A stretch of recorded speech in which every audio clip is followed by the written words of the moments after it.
ላለፉት 35 ቀናት በ8 አጀንዳዎች ላይ በሚመክሩ 8 ቡድኖች ሲካሄድ የቆየው የኢትዮጵያ ሀገራዊ ምክክር ጉባኤ ወደ መጠናቀቂያው ምዕራፍ መድረሱን ተከትሎ ከ470 በላይ የተጣጣሙ ምክረ ሀሳቦችን የያዘ ወጥ ሰነድ መዘጋጀቱ ተነግሯል። ይህ ሰነድ በነገው ዕለት ማለትም ነሐሴ 14 ቀን 2018 ዓ.ም ይካሄዳል በተባለው የምክክሩ ምልዓተ ጉባኤ ላይ ቀርበው እንደሚጸድቅ የሚጠበቅ ነውም ተብሏል። የኢቢኤስ አዲስ ነገር በዚህ ምክረ ሀሳብ በማጠናቀር ሂደት ውስጥ ከተሳተፉ ተመካካሪዎች ጋር በነበረው ቆይታ የሽግግር ፍትህ የህግ ተጠያቂነት ከ1987 ዓ.ም አንስቶ እንዲረጋገጥ ስለመጠየቁ ሰምቷል። አቤል አበበ ጉዳዩን በዝርዝር ተመልክቶታል። ወደ ማጠቃለያው የተቃረበው የኢትዮጵያ ሀገራዊ ምክክር ጉባኤ ተመካካሪዎች ያመነጯቸውን የመፍትሄ ምክር ሀሳቦች አደራጅቶ ወደ አንድ ወጥ የፖሊሲ ሰነድ የቀየረበት ምዕራፍ ላይ ደርሷል። እነዚህ ምክር ሀሳቦችን የማጣጣም ስራ የሰራው ደግሞ ከስምንቱም ቡድኖች 15 ሰዎች ተውጣጥተው የተደራጀው የጋራ ማረጋገጫ የተባለው ስብስብ ነበር። ኢንጂነር ወርቅነህ ጉዲሳ በዚህ ሂደት ውስጥ በቅድሚያ አጀንዳ ለማጣጣም ከተመረጠው የ120 ተመካካሪዎች ስብስብ ውስጥ አስከትሎ ደግሞ ከዚህ ስብስብ ውስጥ ተመርጠው የማጣጣሙን ስራ ከሰሩት 35 ሰዎች ውስጥ ናቸው። ከ500 በኋላ የተዋቀረው 120 ቡድን አንደኛ ከክልል አንዳንድ ሰው ነው የተመረጠው።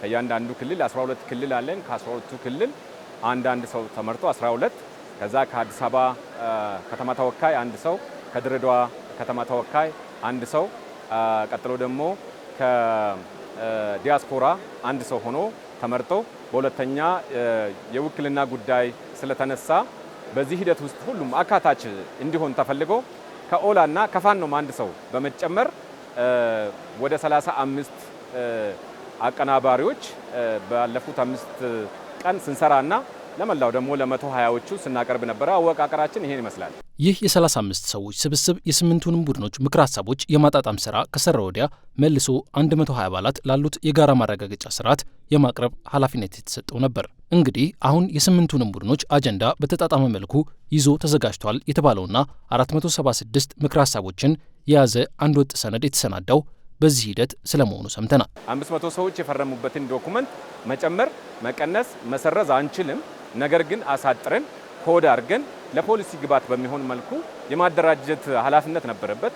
በዛ መልኩ እንግዲህ አደራጅተን ሀሳቡን በሙሉ እያንዳንዱ 120 ሰዎች ኮሜንት አድርጎበት በጣም ተጠናክሮ በጣም ሰመራይዝድ ሆኖ ሀሳቡን ሳይለቅ የማስተካከል ስራዎችን ስንሰራ ነው የቆየ ነው። የተሳካ ስራ ነው የነበረው።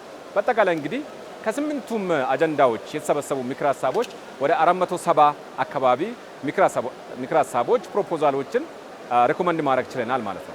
እዚች ጋር እኮ እንደዚህ ኮንሰንሰስ ላይ መተን ነበረ። ምክር ሀሳቡ እንደዚህ ነበረ። እዚች ጋር ሉዝ ያደረጉ ነገሮች አሉ የሚለውን በደንብ ኮንሲደር አድርገን ነው የተወያየ ነው። በ120 ላይ የነበረው ምናልባት በልዩነት የተያዙ ጉዳዮች አሉ። በልዩነት ባይያዙ ቢጠጋጉ ወደ መሀል ቢመጡ የሚሉ እንትኖች ነበሩ የነበረው። ምንም ከእንትን የወጣ ከምክክር የወጣ ነገር አልነበረም። እነዚህ ተመካካሪዎች የስምንቱንም ቡድኖች ምክር ሀሳቦች የማጣጣም ስራ ላይ የተሳተፉ እንደመሆናቸው ለመሆኑ ሰነዱ እንዴት ያሉ ምክር ሀሳቦችን ይዞ ይሆን ስንል ከብዙ በጥቂቱ እንዲነግሩን ጠይቀናቸው ነበር። እነሱም በአብነትነት በሽግግር ፍትህ፣ በተዛቡ ታሪኮች ጉዳይ እንዲሁም በክልሎች የወሰን ጥያቄ ላይ የቀረቡ ምክር ሀሳቦችን አንስተውልናል። የኢትዮጵያ ህገ መንግስት ከጸደቀበትና የሰብአዊ መብት አካል ከሆነ ጀምሮ ከ1987 ጀምሮ ደግሞ የህግ ተጠያቂነት እንዲኖርና የክስ ሂደት እንዲኖር ተደርጎ መረጃና መስረጃ ከተገኘበት ጀምሮ ዘላቂ ሰላም የሚመጣበትን ሁኔታ የሚያረጋግጥ የሽግግር ፍትህ ኮሚሽን ተቋቁሞ ይህን ነገር እንዲፈታ የሚል ምክር ሀሳብ አቅርበናል። የታሪክ ተቋም ተቋቁሞ አካታች የሆነ ታሪክ መጥፎ ታሪካችንን እንደ መማሪያ እንደ መስታወት አድርገን የምናልፍበት የታሪክ ተቋም ተቋቁሞ ያልተጻፉ ታሪኮች እንዲጻፉ በእውነታ ላይ በጥናት ላይ የተመሰረተ ታሪክ እንዲጻፍ በታሪክ ዙሪያ ምክር ሀሳብ ተቀምጧል።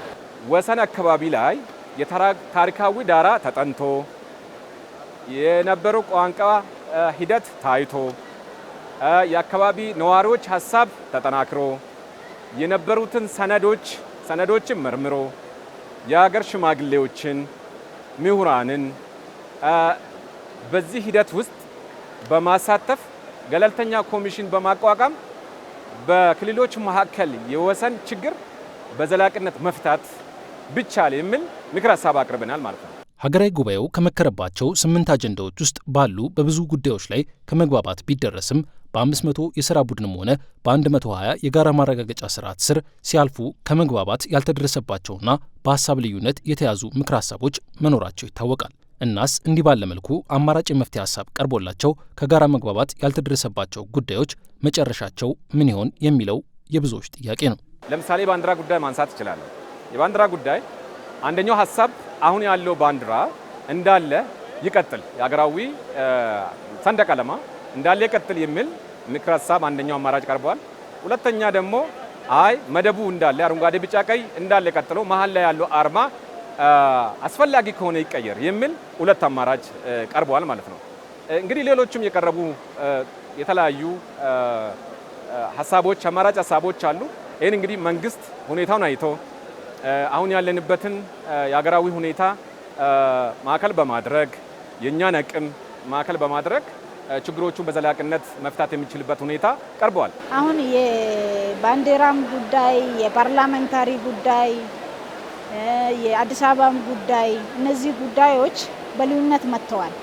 500 ላይ ኮንሰንሰስ ላይ ያልተደረሱባቸው ጉዳዮች ናቸው። ኮንሰንሰስ ላይ መድረስ ካልተቻለ ተቀምጦ ቀጣይ ምዕራፍ እንደዚሁ በምክክርም ሂደት ይሁን በመንግስትም ወደታች ወርዶ እንደተደረገውም ይሁን መፍትሄ የሚያገኝ ጉዳይ ይሆናል።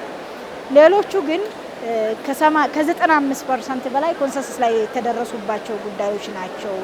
ያን ያህል ውጭ ላይ እንደሚወራው አይነት ልዩነት አይደለም። ቢሆንም ግን እንትን ከሚል ቀበኛ ካልተመለሰ በልጆቻችን ይመለስ፣ በሁለቱ ይቀመጡ ነው።